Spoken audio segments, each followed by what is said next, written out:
Dr. David Klee has over 30 years experience as both a teacher of the flute and as a professional musician. He has performed in all kinds of musical organizations, ranging from classical orchestras to heading his own jazz group, the Jazz Express. With these Pro Minute video series, Dr. Klee will share some of his secrets with you on how to become a better flutist. Hello, my name is Dr. David Klee, and welcome to another Pro Minute. Today we're going to talk about trills. Trills are interesting little beasts. In all my years of teaching and working with young musicians, it's amazing how many different ways they can play a trill and play them incorrectly. So hopefully today I'm going to show you the proper way to execute and play trills. So coming up right now on your screen, take a look at my little chart here. And obviously, I think most of you have a basic idea what TR means. It means a trill. You're going to wiggle your fingers. The question is, what do you wiggle? Where do you go to? How fast? Okay. Well, the way I like to think of a trill is a two-step process. Process one, step one. You always trill up to the next letter name. So for instance, if it's an F, and you're in the key of F, where do you go to? You go to G. If it's a G, you would go to an A. Okay, and then step two, you always look at the key signature and to determine the note you trill to, should you add a flat, natural, or a sharp to it. That's another thing, you could actually trill up half right. In other words, you can have the right letter name, but not the right accidental to go with it. So let's take a look at this chart again. And so what that means is the very first trill, F, if I think of step one, it's going to go to G. Then I look at the key signature, there's no G sharp, so it's F to G. So I'll play it. Alrighty? And then we go on down, we go on along there, and the next one is another F trill, so we already know how to do that. But then in measure 4, there's a B flat. Okay, so we know we go from a B flat to the next letter name, which is what? C.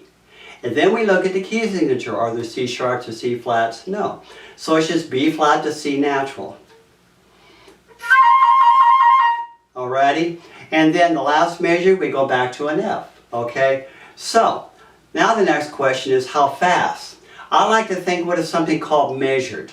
Measured means you should be able to play it almost as fast as you can, but evenly. You don't want to sound like... You sound like a bee flying around. You don't want to do that. So what you got to do, just try to think as fast as you can, but even. The problem is, obviously, certain trills are going to be harder to do it evenly than others because you're using different fingers. But if you're patient and you work with it over time, you will get faster and even with it. Okay, I'll play this further example.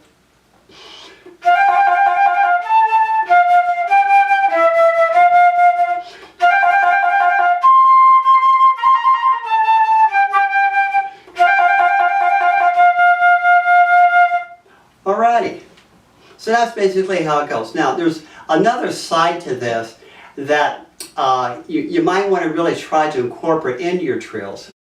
And that is, I always like to start on the target note and end on the target note before I move to the next note. What I mean is, the target note starting the song is an F, right? It's the first note. It's where the trill is. But what I want to do, I don't want to start trilling right away because actually what could happen, the ear will hear the illusion of that G and almost make it sound like you're trilling from the wrong note to the wrong note.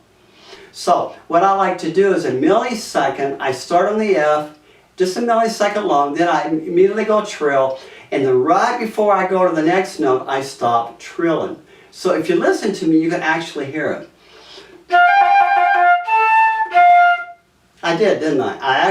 I didn't trill right away. I waited a millisecond, hit the target note, then I trilled. I stopped just before and ended up on the target note again, right before I went to the next note. And this is the proper way to execute a trill. That way, the ear doesn't get any false illusions about you're on the wrong note. I've had students who stop on G, and what happens, it sounds like it's a wrong note, so you don't want to do that.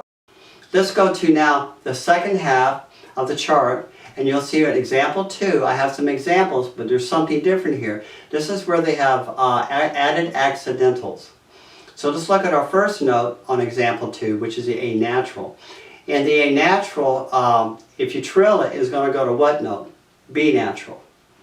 Now what that flat sign is telling me, that means whatever note we're trilling to, we are to add that flat to it, which means A to B flat, which will become. Alrighty? Then we look at the next example. We have a D natural there. We have a D natural. Well, according to the rules of how to set up a trill, we're going to go from D to some kind of E. We look at the key signature, there are none, so it's from D to E natural. Okay? Now in this case, we go D to E natural, but then we got that flat sign again. So what do you think that means? That means whatever note we're trilling to again, we make it an E flat. So, D to E flat. Alrighty? Now the very last example, it's a B flat that we trill to, so that means we're going to go B flat to C. Okay, but then the flat's telling me we're going to flat the C natural. So so instead of going B flat to C, we're going to go from B flat to B natural, or C flat. So I think these will help you. So now you understand that the two-step process for a basic trill, you always go up to the next letter name. The second step is you look at the key signature. When you have added accidentals like we have here, the third step, which is the added accidentals, you just either sharp, natural, or flat, whatever the note you're trilling to. So I think this will help you. So I think you're going to be on your way to doing a better job of understanding and executing trills. Again, this is Dr. David Klee, and thank you. Bye-bye.